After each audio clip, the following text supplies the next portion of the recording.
오늘은 출애굽기 14번째 시간 나가도록 하겠습니다. 출애굽기 14강을 보겠습니다. 1절부터 4절을 읽어보겠습니다. 주께서 모세에게 일러 말씀하시기를 이스라엘의 자손들에게 말하여 그들로 돌아서 바알스본 맞은편 믹돌과 바다 사이 피하히롯 앞에 진을 치게 하라. 너희는 피하히롯 앞에서 바닷가에 진을 칠지니라. 이는 파라오가 이스라엘 자손에 대하여 말하기를 그들이 땅에서 혼란에 빠져 광야에 갇혔도다 할 것임이라. 내가 파라오의 마음을 완악하게 하리니 그가 그들의 뒤를 쫓으리라. 그리하여 내가 파라오와 그의 모든 군대 위에서 영예를 얻으리니 이집트인들로 내가 주인 줄 알게 하리라 하시니 그들이 그렇게 행하더라. 출애굽기 14장은 이제 홍해 바다를 하나님께서 가르시고 이스라엘 백성들이 그 바닷길을 통해서 드디어 이제 애굽을 정말로 탈출하는 그런 내용이 나와 있습니다. 이 내용, 이 오늘 14장은 아마도 이 가장 출애굽기 가운데서 극적이고 또 가슴 벅차는 그런 장면이 아닌가 싶습니다. 자, 하나님께서는 모세한테 또 말씀하시는데요. 파라오가 마음이 변해서 너희를 다시 뒤쫓아올 것이다. 그리고 그 일로 인해서 내가 영광을 받으리라. 이렇게 말씀하십니다. 자, 하나님께서는 이스라엘 백성들을 어디로 인도하셨냐면은 먼 길로 인도하셨어요. 그래서 홍해 바닷가 길로 인도하셨죠. 자, 원래는 이제 바로 위로 올라가면은 육로를 통해서 가까운 길로 올라갈 수가 있습니다. 그렇지만 하나님께서 그 길로 가게 하지 않으신 이유가 뭐냐면 전쟁을 겪을 것이고 그리고 다른 이민족들이 이제 칼과 창으로 무장한 것을 봤을 때 백성들이 겁을 집어먹게 될 것이라고 하는 그런 배려가 있었죠. 근데 그 한 가지 이유만은 때문만은 아니고요. 이제 하나님께서 이 구원의 거대하고도 원대한 이 계획을 실천하시기 위해서는 여러 가지 중간에 이제 많은 그런 과정들이 있는데 그 중에 하나가 홍해 바다를 건너시게 하는 거였죠. 자, 홍해 바다로 건너가자면은 이제 밑으로 다시 내려가서 바닷가 쪽으로 돌아가게 되는 그런 길을 택하는 건데요. 근데 이제 바닷가를 앞에 두고 있는 그런 참 막막한 일도 겪게 되지만 뒤에서 이제 파라오의 군대가 다시 쫓아오게 되는 그런 또 상황도 맞이하게 되는 거죠. 자, 5절에서 9절 보겠습니다. 백성이 도주했음을 이집트 왕이 듣자 파라오와 그의 신하들의 마음이 백성에 대하여 변하여 말하기를 우리가 어찌 이같이 행하여 이스라엘로 우리를 섬김에서 떠나가게 하였는고 하고 그가 그의 병거를 갖추고 그의 백성을 그와 함께 데리고 가니 그가 선별한 600대의 병거들과 이집트의 모든 병거들을 거느렸으며 병거마다 대장들이 맡았더라. 주께서 이집트 왕 파라오의 마음을 완악하게 하심으로 그가 이스라엘 자손들을 뒤쫓으나 이스라엘 자손들이 의기양양하게 나갔더라. 그리하여 이집트인들이 그들을 뒤쫓으니 곧 모든 말들과 파라오의 병거들과 그의 기병들과 그의 군대라. 바알스본 맞은편 피하히롯 곁 바닷가에 진을 치고 있는 그들에게 다다르니라.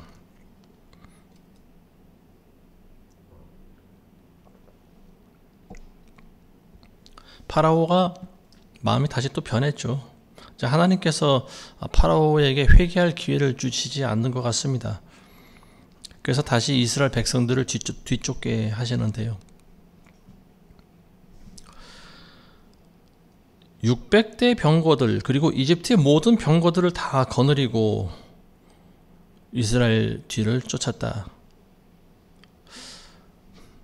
근데 이스라엘 자손들은 의기양양하게 나갔더라 이렇게 기억하고 있습니다. 이것을 볼 때 이제 우리가 알 수 있는 것은 뭐냐면은 파라오라고 하는 하나님을 믿지 않는 그런 완악한 권세자가 이스라엘 백성들을 놓아줬을 때는 하나님께서 이집트에 많은 재앙을 내리셨기 때문 아니겠습니까? 근데 그렇게 당하고도 정신을 못 차리는 거죠. 심지어는 자기 장자가 죽임을 당하는 그런 슬픔을 겪고도 아마 그런 일을 겪었을 때는 넋을 놓고 있지 않았을까 싶습니다. 사랑하는 자기 자식이 죽었을 때 슬퍼하지 않을 부모가 어디 있겠습니까? 장자가 죽었을 때 아마도 이 파라오는 자식의 시체를 껴안고 울부짖었을 수도 있어요.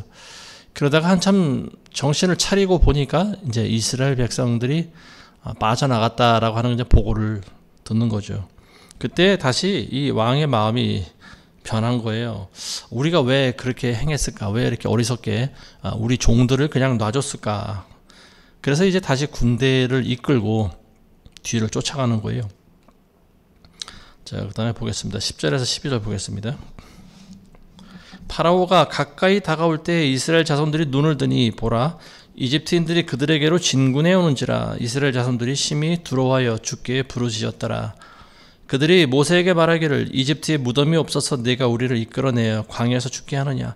어찌하여 내가 우리를 이집트에서 데리고 나와서 우리에게 이같이 행하느냐? 우리가 이집트에서 너에게 한 말이 이것이 아니냐? 말하기를 우리를 내버려 두라. 우리가 이집트인을 섬기리라 하지 않았느냐? 우리가 광야에서 죽는 것보다 이집트인들을 섬기는 것이 더 나았겠노라 하더라. 자, 파라오가 이제 대군을 이끌고 막 뒤쫓아갑니다. 근데 멀리서 그걸 이스라엘 자손들이 목격을 했습니다. 이제 그 땅에 막 흙먼지가 막 날리겠죠. 말들과 이제 이 병거를 타고 막 달려오니까 멀리서도 이제 그 먼지가 보이는 거예요.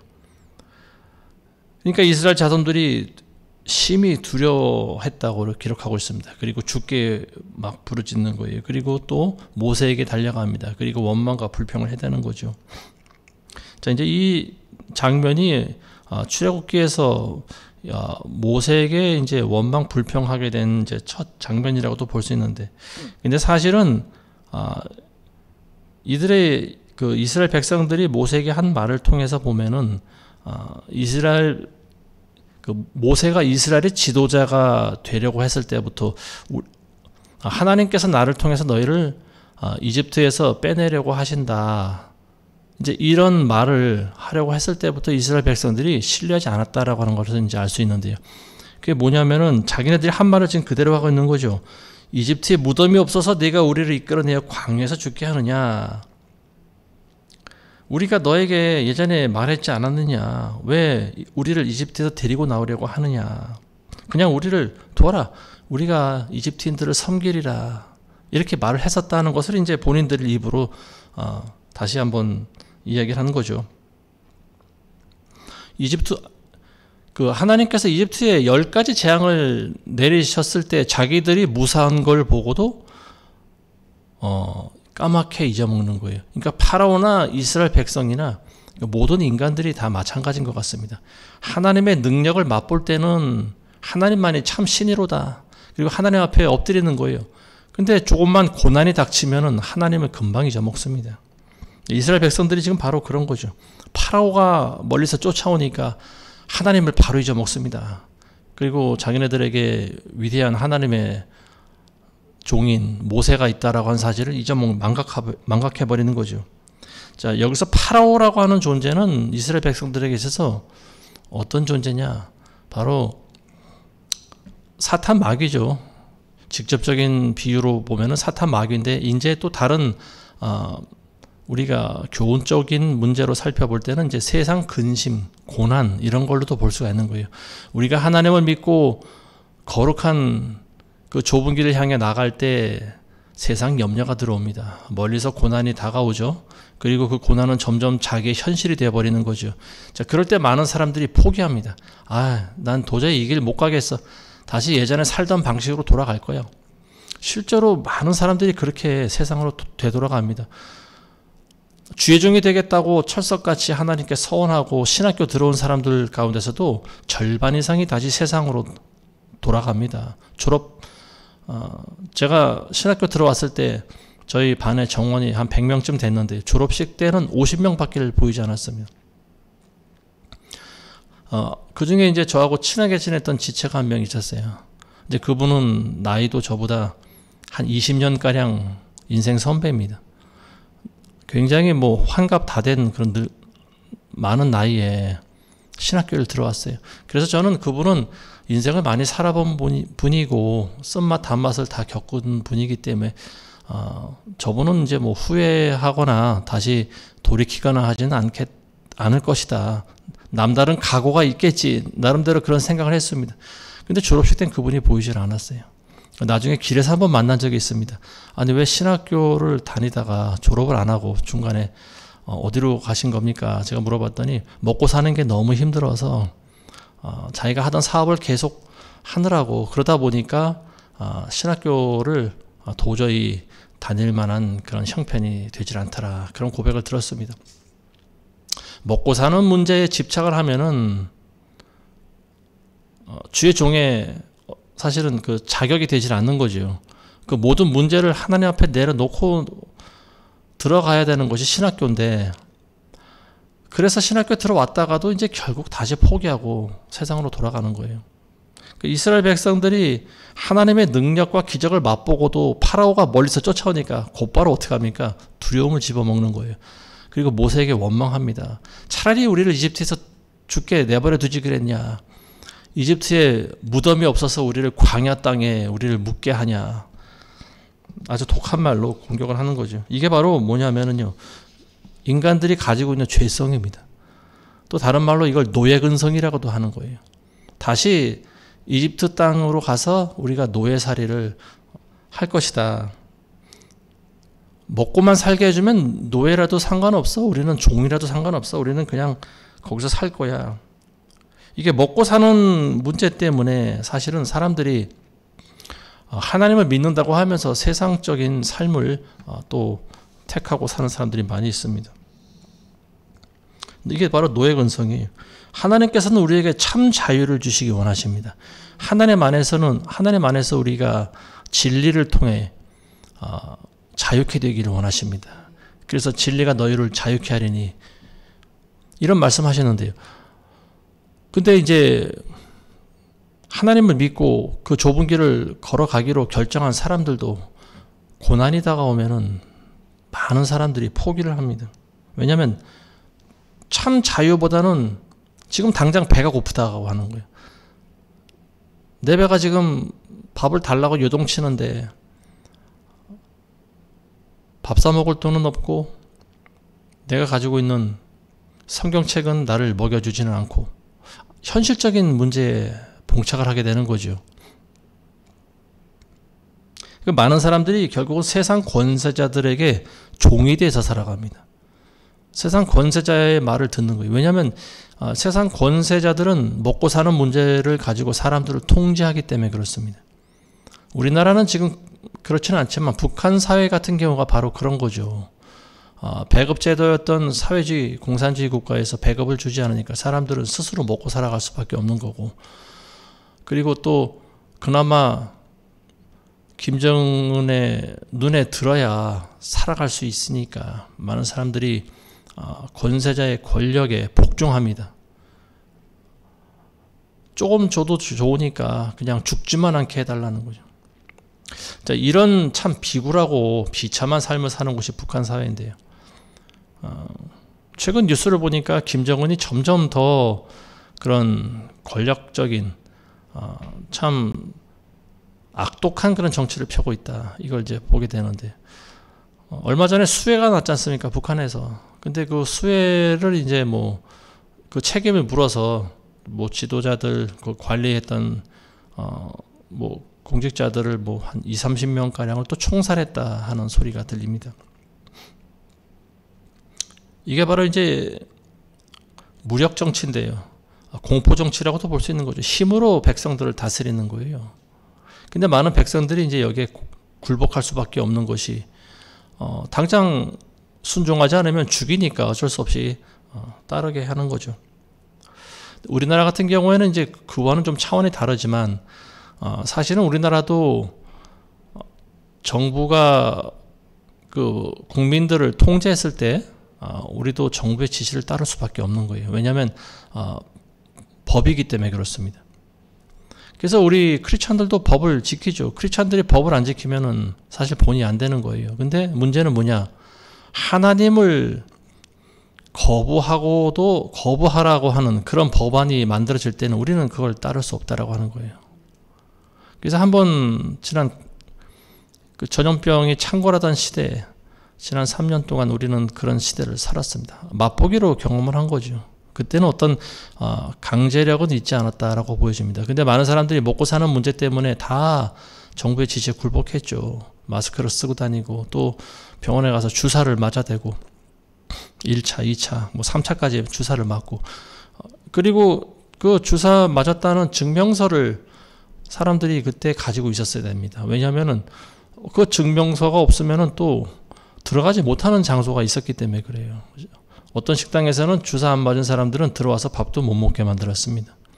그리고 이제 이런 문제는 비단 뭐 이런 업소들뿐만이 아니고요. 교회에서도 마찬가지였다라고 하는 거죠. 교회에서도 주사 맞은 사람들만 들어와서 예배를 드리게 만들었지 않습니까? 자, 이게 뭐냐면은 권세자들이 사람들을 통제하는 방법이에요. 먹고 살아가는 문제 때문에 사람들은 권세자들한테 고개를 숙일 수밖에 없다라고 하는 거죠. 그리고 많은 크리스찬이라고 하는 사람들도 그 중에 포함됩니다. 그러니까 우리가 이것을 잘 구별하지 않으면 결국 우리도 이 마지막 때 엄청난 이 배교와 미혹의 흐름에 그냥 휩쓸려 갈 수밖에 없다라고 하는 거예요. 좋은 게 좋은 거지 하면서 가다 보면요. 결국 우리는 배도의 자리에 서 있게 되는 거예요. 이게 바로 거대한 배도의 흐름입니다. 미혹의 물결이에요. 우리는 이걸 잘 해치고 나올 줄 알아야 됩니다. 자, 13절에서 14절 보겠습니다. 모세가 백성들에게 말하기를 너희는 두려워 말고 가만히 서서 주께서 오늘 너희에게 보여주실 주의 구원을 보라. 너희가 오늘 본 이집트인을 다시는 영원히 보지 못하리라. 주께서 너희를 위하여 싸우시리니 너희는 잠자코 있을지니라 하더라. 백성들이 막 두려워하는 거예요. 모세한테 와서 막 따지고 원망하고 막 그러는 거예요. 그러니까 하나님께서 모세에게 말씀을 주십니다. 너희가 오늘 본 이집트인들을 다시는 영원히 보지 못할 것이다. 주께서 너희를 위하여 대신 싸워주실 것이다. 이런 말로 백성들을 이제 안심시킵니다.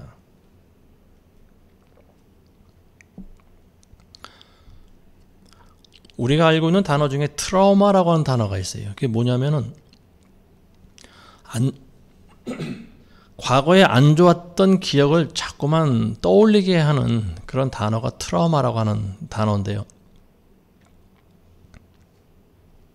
이집트에서 400년 동안 종살이 하면서 살았던 백성들에게 트라우마로 작용할 만한 것은 뭘까요?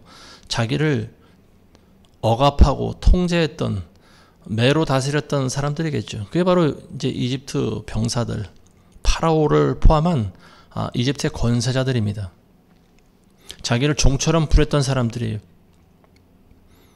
그 사람들을 바라보면은 아마 이스라엘 백성들에게는 그 트라우마가 다시 또 떠오를 수가 있어요. 그래서 자기도 모르게 그 앞에 가서 무릎 꿇고 아마 경배를 하는 사람들도 생겨날지 모릅니다.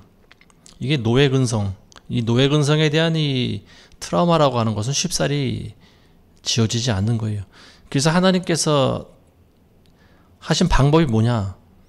너희가 봤던 이집트인들을 영원히 보지 않게 해주겠다. 이런 말씀인 거죠. 다시는 너희에게 고통을 가했던 쓴뿌리를 이제 완전히 제거해 주겠다. 이런 말입니다. 그러니까 너희는 가만히 보고만 있어라. 주께서 너희를 위해 대신 싸워주실 것이다. 우리가 인생을 살아가면서 어떤 문제를 맞이했을 때요, 우리 힘으로 해결하는 경우는 거의 없어요. 우리 힘으로 해결할 문제 같으면 하나님께서 개입하지 않으시죠. 그렇지만 그리스도인들에게 다가오는 고난이라고 하는 것은요, 우리 힘으로 해결할 수 없는 것들이 대부분입니다. 그래서 우리는 어떻게 해야 되는가? 가만히 앉아서 구경하는 거예요. 기도하는 거예요. 그리고 하나님만 바라보는 거예요. 하나님만 전적으로 의지하는 거예요. 기도할 때 하나님, 이건 내 힘으로 도저히 할 수가 없습니다. 죽이시든 살리시든 아버지 뜻대로 하시옵소서. 이런 기도가 나와야 되는 거예요.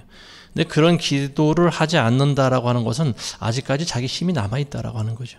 이 정도는 하나님 내 힘으로 할 수 있습니다. 다음에는 이제 하나님께서 점점 더 센 고난을 주시는 거죠.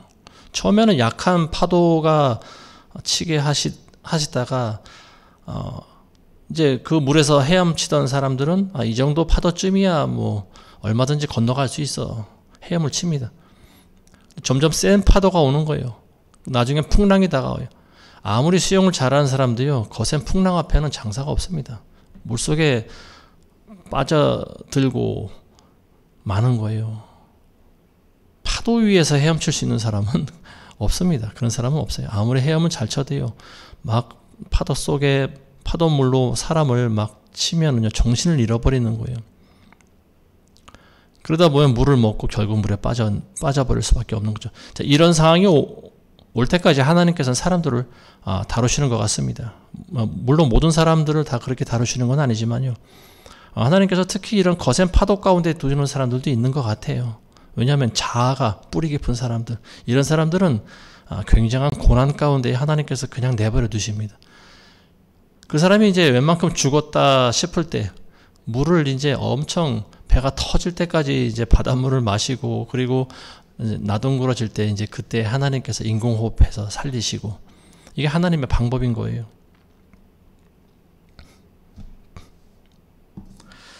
(15절에서 18절) 보겠습니다. 주께서 모세에게 말씀하시기를 너는 어찌하여 내게 부르짖느냐. 이스라엘 자손들이 말하여 앞으로 나가게 하고 너는 네 막대기를 들어 네 손을 바다 위로 뻗쳐서 그것을 가르라. 그리하면 이스라엘의 자손들이 바다 한가운데를 통과하여 마른 땅 위를 가리라. 보라, 내가 이집트인들의 마음을 완악하게 하리라. 그러면 그들이 백성들을 따라가리니 내가 파라오와 그의 모든 군대와 그의 병거들과 그의 기병들 위에서 영예를 얻으리라. 내가 파라오와 그의 병거들과 그의 기병들 위에서 영예를 얻고 나서야 이집트인들은 내가 주인 줄 알게 되리라 하시니라.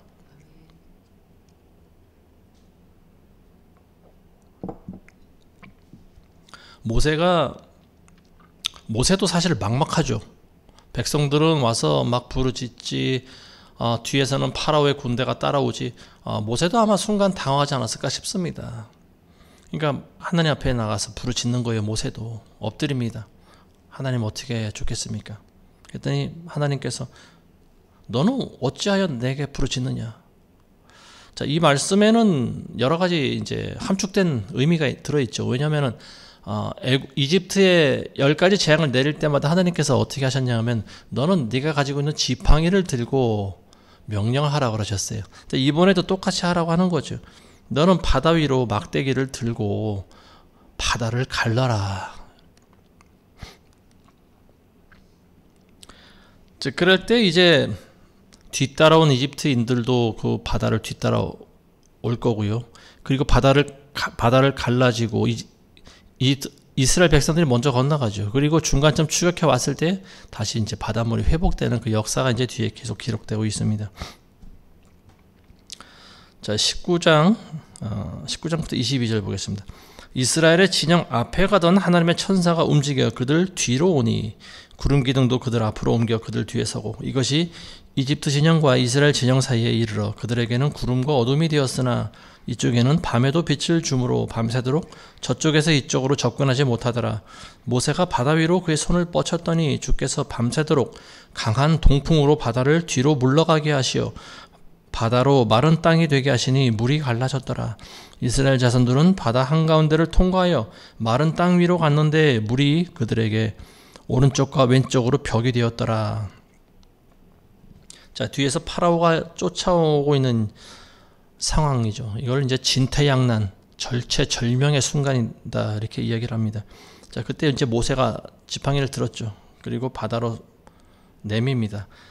그때 이제 강한 동풍이 불어와서 바다가 한가운데로 쫙 갈라지는 정말로 기적적인 그런 장면이 연출되게 되는데요.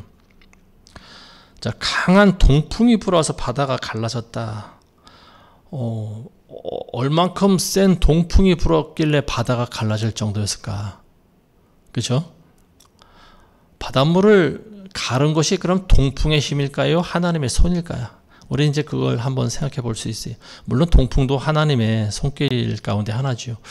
근데 이제 그런 생각이 들어요. 바닷물을 갈라지게 할 정도로 강한 동풍이 불었다라고 하면은 이스라엘 백성들이 과연 그 밑으로 걸어갈 수 있었을까? 그렇죠? 상식적인 선에서 보면은 계속 바람이 불고 있었다라고 하면은요, 이스라엘 백성들이 바닷속에 들어가기 전에 날아갔겠죠. 날아서 아마 바닷물에 또 풍덩 빠지지 않았을까 싶습니다. 하나님께서 동풍을 불게 하신 것은 뭐냐? 처음 바다를 가르실 때 불게 하신 거고요. 그리고 그 바람이 바닷길을 마르게 했다라고 하는 거예요. 그러니까 바람의 역할이라고 하는 것은 바닷물을 가르고 그 밑에 있는 바닷길이라고 하는 것이 얼마나 평소 물에 잠겨 있던 곳이 땅이 질퍽질퍽 하겠습니까? 그걸 말려주신 거예요. 그래서 바람이 이제 계속 불면은 이스라엘 백성들이 그 바람에 전부 날아가니까 갈 수가 없는 거죠. 동풍은 이제 거기서 그쳤을 것이라고 보여집니다.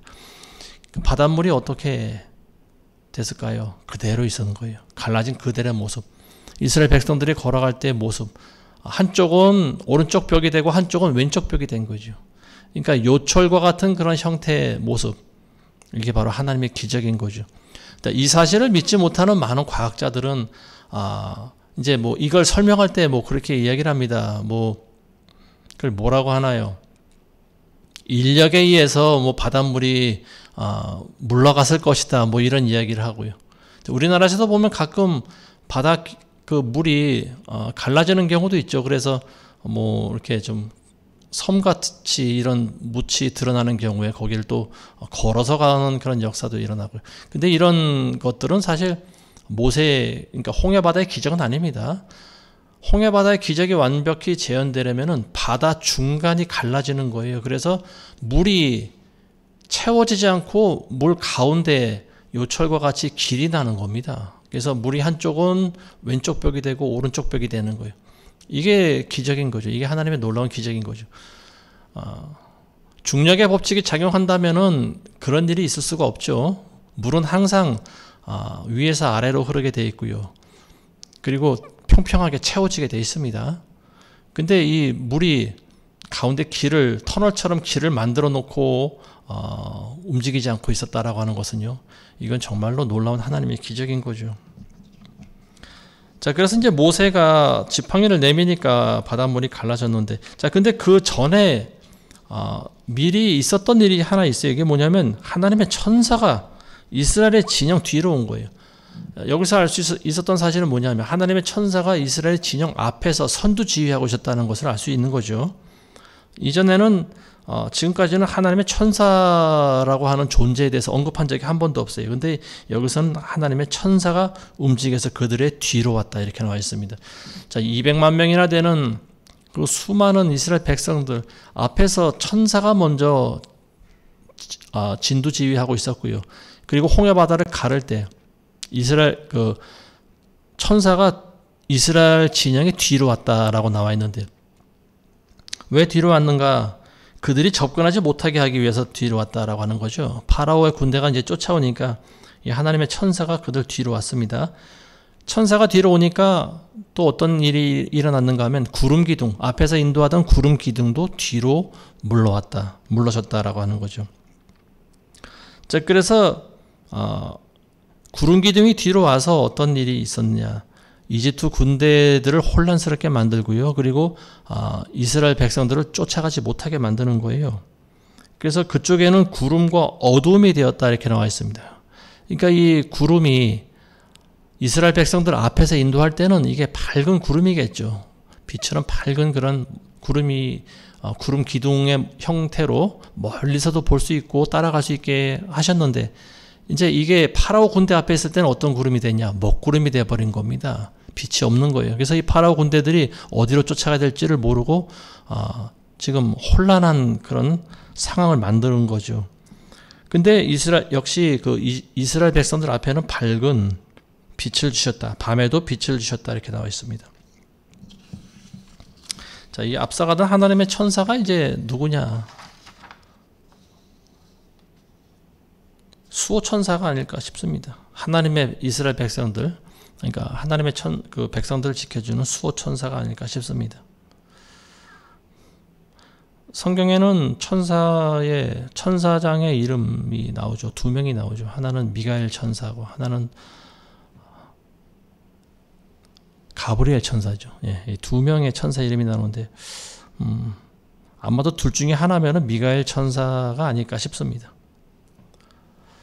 자, 23절에서 25절 보겠습니다. 이집트인들 곧 파라오의 모든 말과 그의 병거들과 기병들이 추격하여 바다 중간까지 그들을 따라가니 새벽 경점 때 주께서 불기둥과 구름기둥을 통하여 이집트인의 군대를 보시고 이집트의 군대를 불안하게 하시며 그들의 병거 바퀴를 빼시어 그들이 힘겹게 몰고 가게 하시니 이집트인들이 말하기를 이스라엘 앞에서 도주하자 주께서 그들을 위하여 이집트인을 대적하여 싸우시는도다 하더라.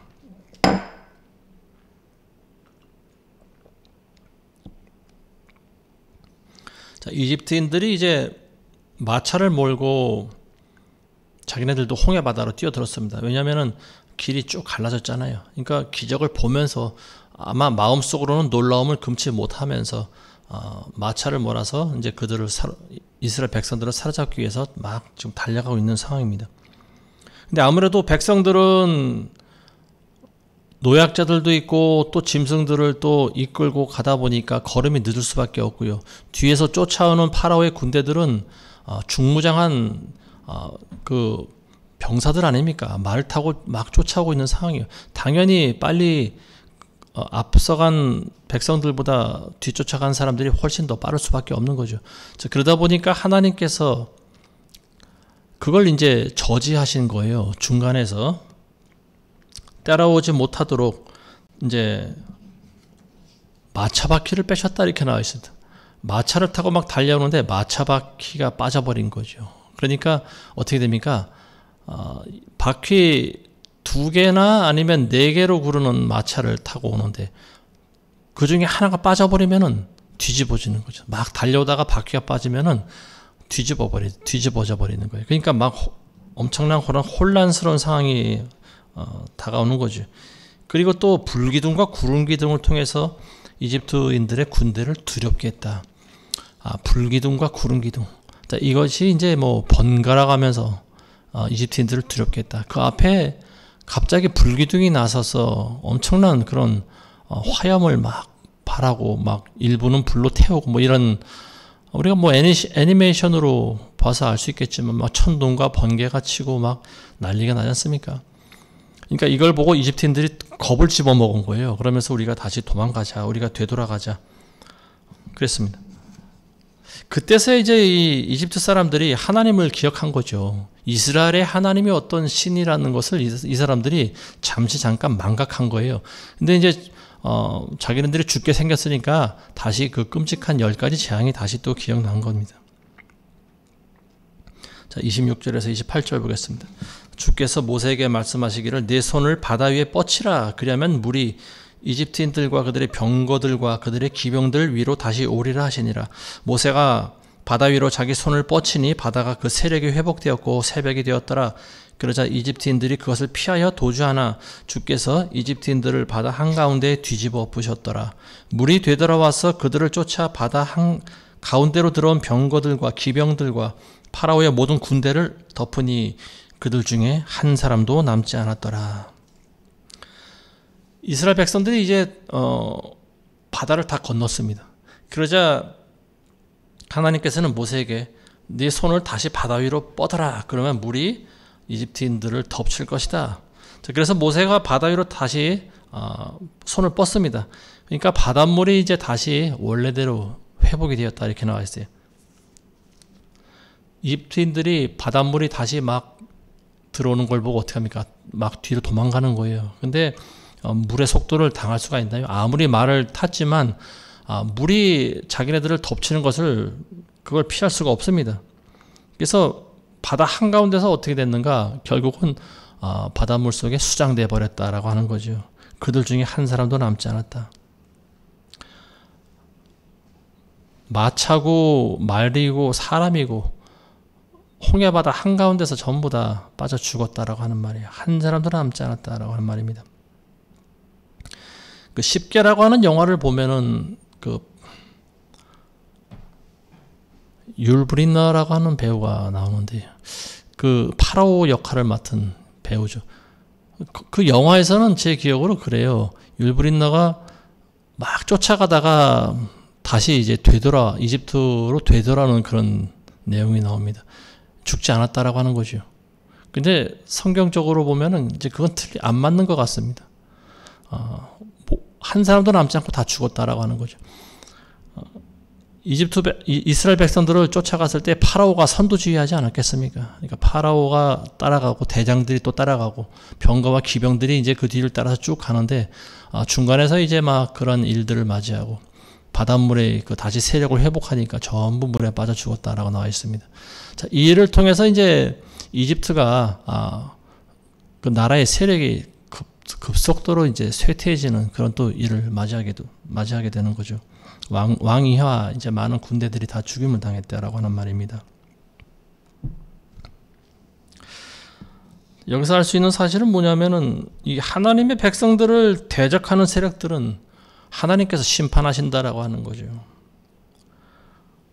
하나님의 백성들의 대적은 곧 하나님의 대적과도 같은 거예요.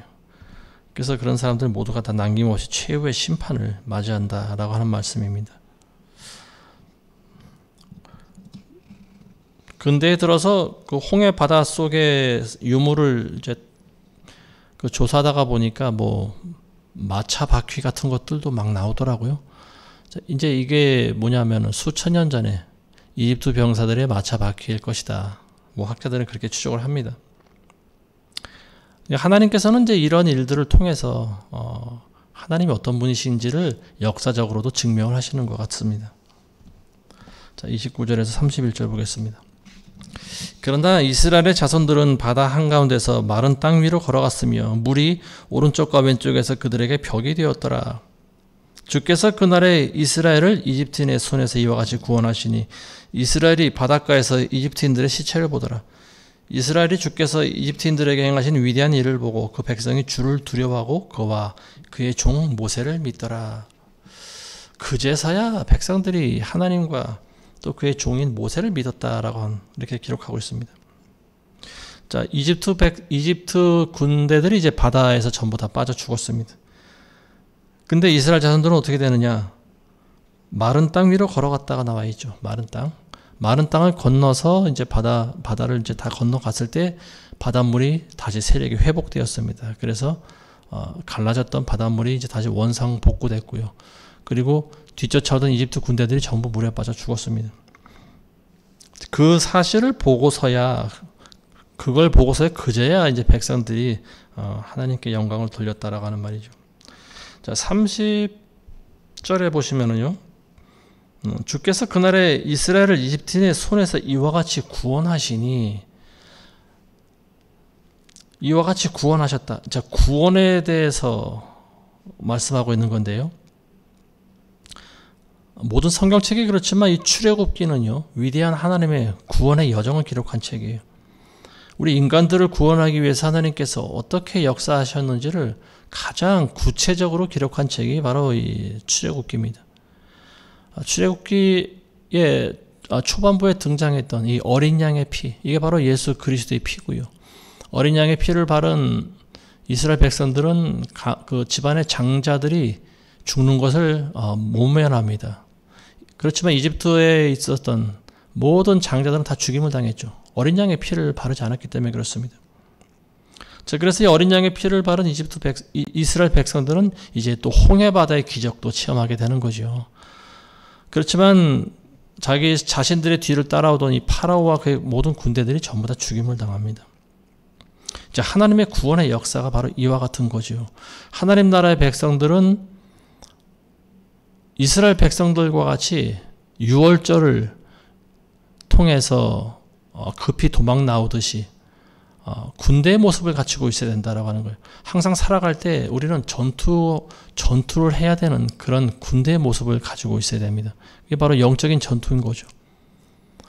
우리의 대적인 원수 마귀가 있지 않습니까? 사탄 마귀와 우리는 항상 영적인 전투를 해야 돼요. 그리고 마귀의 세력들로부터 우리 자신을 보호할 줄 알아야 돼요.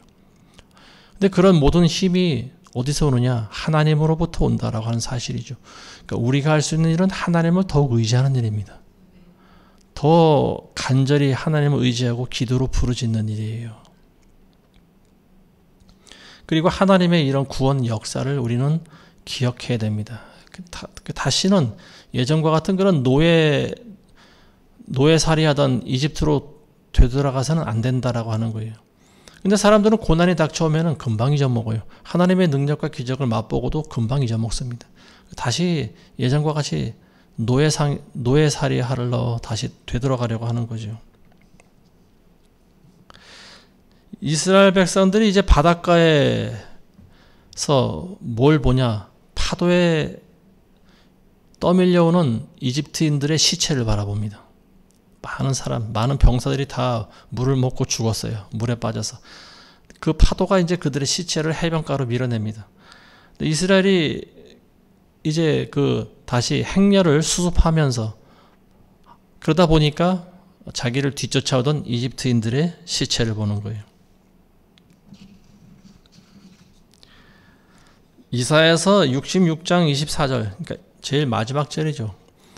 이사야서 제일 마지막 절에 보면 이런 말씀이 있어요. 그들이 나가서 나를 거역하며 범법했던 사람들의 시체를 볼 것이라. 이는 그들의 벌레가 죽지 아니하며 그들의 불도 꺼지지 아니할 것이니 그들은 모든 육체에게 가증함이 되리라. 그들이 나가서 나를 거역하고 범법했던 사람들의 시체를 볼 것이다. 이렇게 나와 있습니다. 자, 출애굽기 상황으로 비교를 하다 보면요, 이스라엘 백성들이 이집트인들의 시체를 보고 있는 것과 똑같은 겁니다. 그러니까 하나님을 거역했던 이런 불신자들, 그리고 하나님을 대적했던 자들, 이런 사람들이 결국에는 죽는데, 죽어서 죽은 시체를 너희가 목격하게 될 것이다. 자, 그리고 더 나아가서 그들의 벌레가 죽지 아니하며 그들의 불도 꺼지지 아니할 것이니 그들은 모든 육체에 가증함이 되리라. 자, 이게 무슨 말씀인가요? 지옥에 대한 상황을 말씀하고 있는 거죠.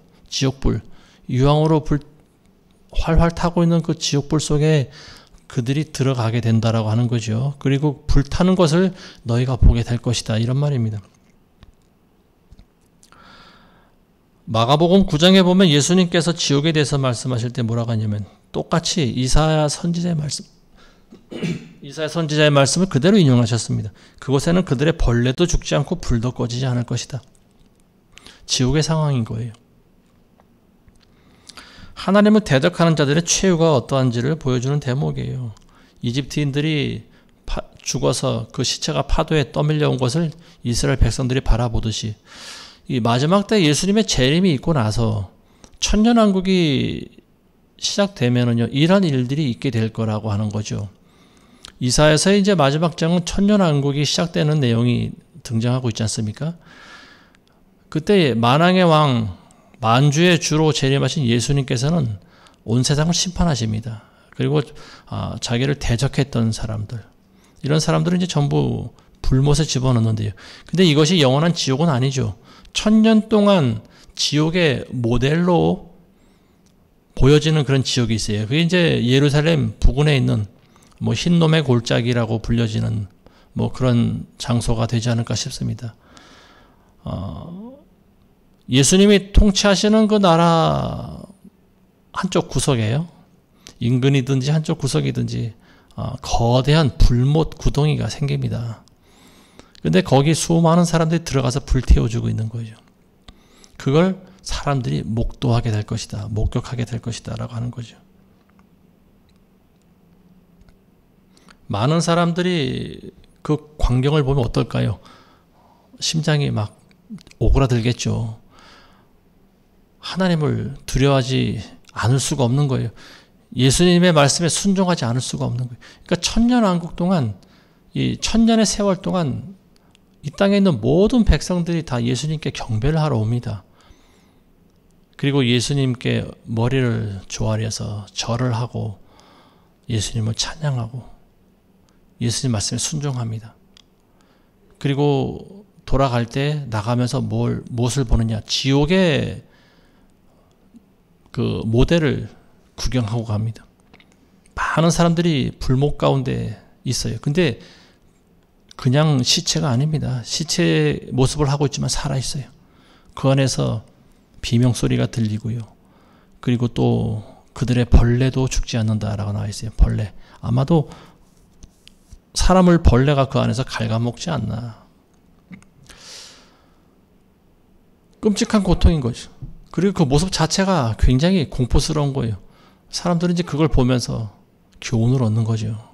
하나님을 배반한 영혼의 대가라고 하는 것이 그들이 마지막 길이 바로 이와 같은 멸망이구나.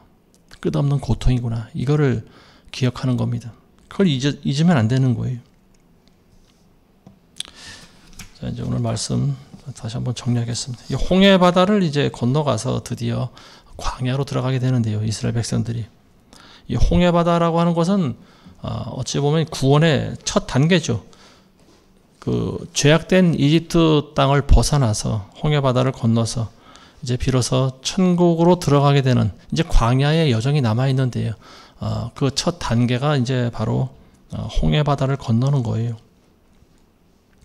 우리가 구원의 과정을 하나하나 살펴보면은 기적이 아닌 게 없어요. 모든 그 과정이 전부 다 기적이에요.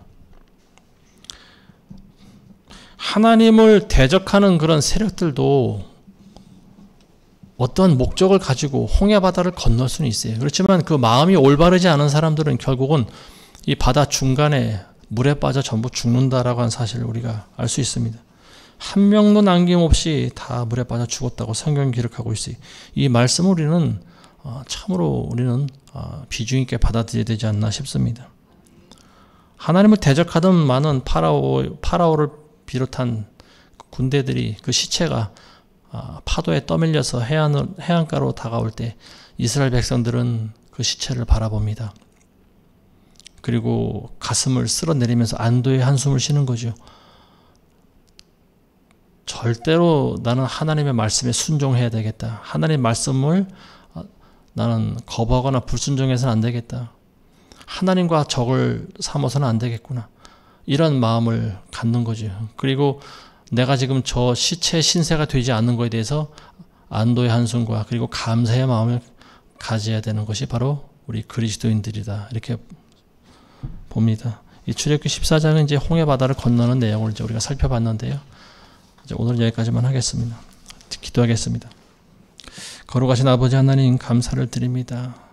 하나님, 우리 인간들을 구원하시기 위한 하나님의 역사는 그 모든 과정이 기적이 아닌 것이 없습니다. 우리 같은 죄인이 어찌 예수 그리스도를 통하여 구원을 얻을 수 있는지 우리는 날마다 놀라운 기적을 체험하면서 살아갑니다. 하나님, 우리가 이 좁은 길을 걸어가기로 결심한 이상 끝까지 하나님의 천국에 도달할 때까지 그 길을 걸어갈 수 있도록 도와주시옵소서. 하나님의 성령께서 우리 손을 붙잡아 주옵시고 악한 원수 마귀가 뒤쫓아올 때 하나님께서 대신 해결하여 주옵소서. 예수님의 이름으로 기도드리옵나이다. 아멘.